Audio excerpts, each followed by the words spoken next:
Now, Eric, you have briefly served in public service, briefly, because you're in the private sector, person all this well.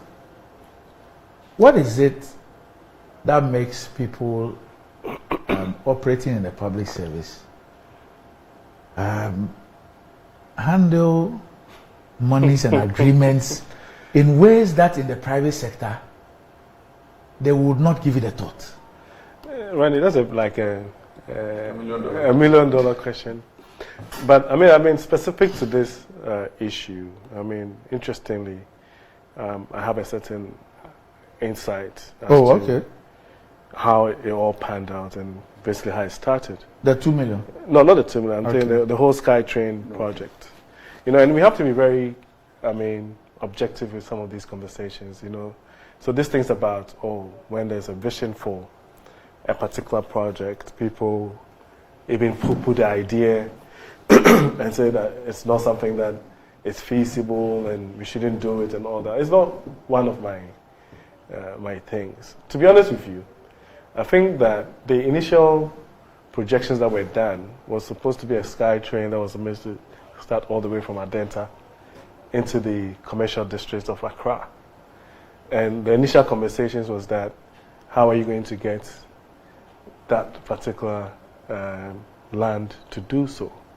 And so the conversation was around using the medians within the traffic lines and building the medians and then building something. And it's happening in other parts of the world. Now, you have to now do your return on investment analysis. And it turns out that, if you're using passenger revenue alone, you will not be able to even break even in 30, 40 years, because really, if it's a public service product, there's a limit to how much you can actually collect. So all over the world, passenger rail doesn't actually make any money. The experts will tell you that. And so what tends to make a lot of money is the cargo ones, and then they use that to offset the cost of the passenger one. And so for me, in principle, there was nothing wrong with dreaming an idea of having a Sky Train in Accra. Then you have the issue to do with the feasibility. And once that feasibility has done, the question that you asked about private sector, public sector is that who now bears the cost of that particular initial feasibility analysis? Because even in this country, you have what we call the Railway Master Plan. And it's been reviewed and updated from the days of the colonial masters to include intra-city railway systems, right? And so the question is that, do you invest money in developing like a comprehensive railway master plan or a modular transportation system that would include rail or not? And so those conversations are conversations that we probably will have to have in the future. I think that the conversation around $2 million being paid to a certain company is like a board decision or a management decision that has been taken by GIF to invest in an entity that was coming to invest in the infrastructure space in the country. So in principle as well, again, I don't see anything wrong with that. But you need to check. I'll just. Now, if the call now is that not enough due diligence was done, I will not sit here and say that, it's a wrong call for people to ask, give us an indication of what due diligence was done at the initial stages and what led into making that decision to pay that money to that entity. But it's also very interesting that we have this conversation around COVID and people try to, everywhere in the world, you have these global supply chain exigencies.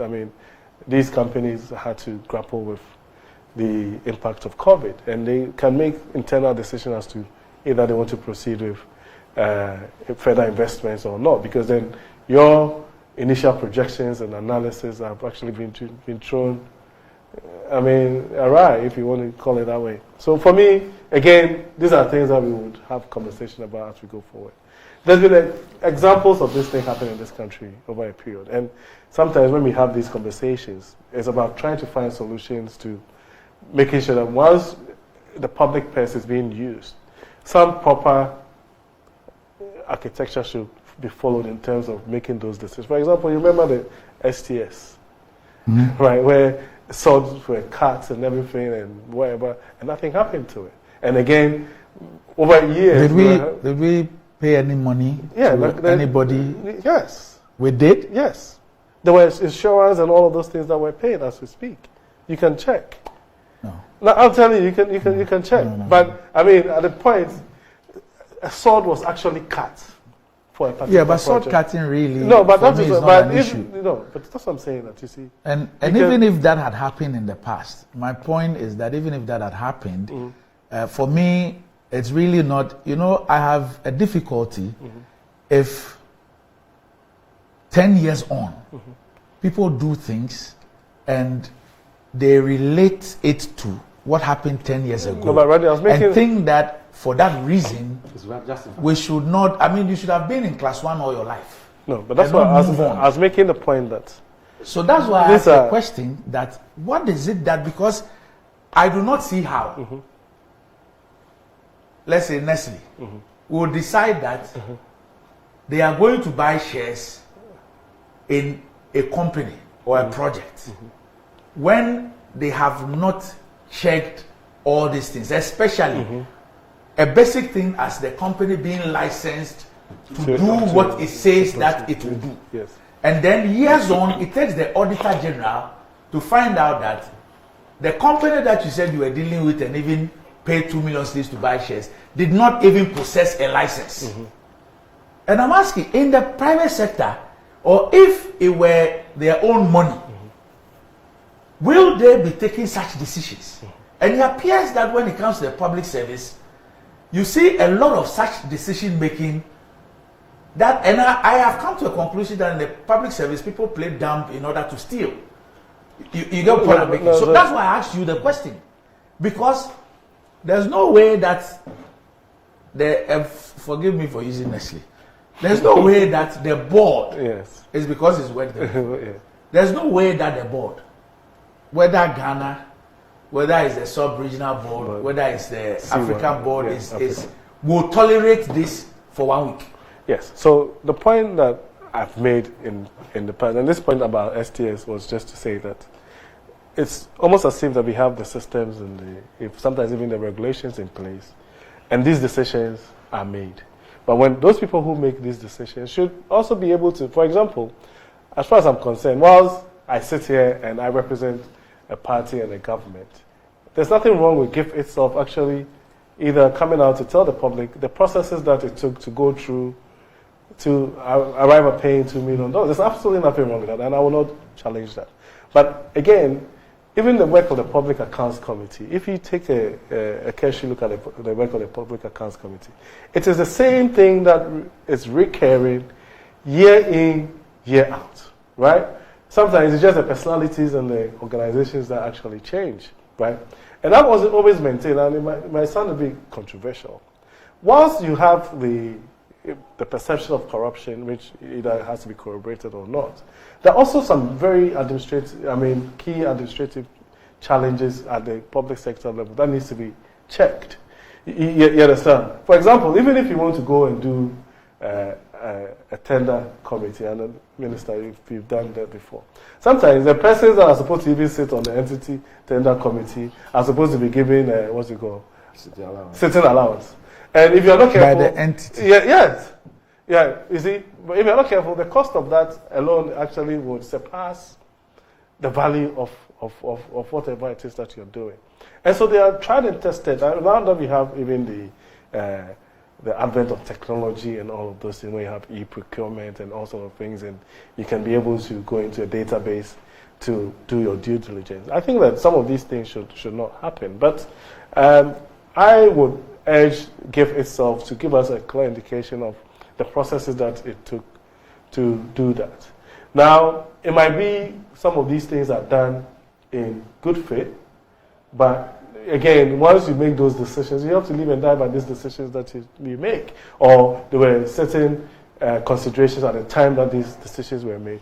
That is also the responsibility of whoever the public official is, to make this known to the Ghanaian people, so that it doesn't or there's that perception of corruption or shaking responsibility, and all of those things will not be there. So I think that, yes, if you're asking for that, we should be able to do that. Now, what is the mandate, the core mandate of GIF?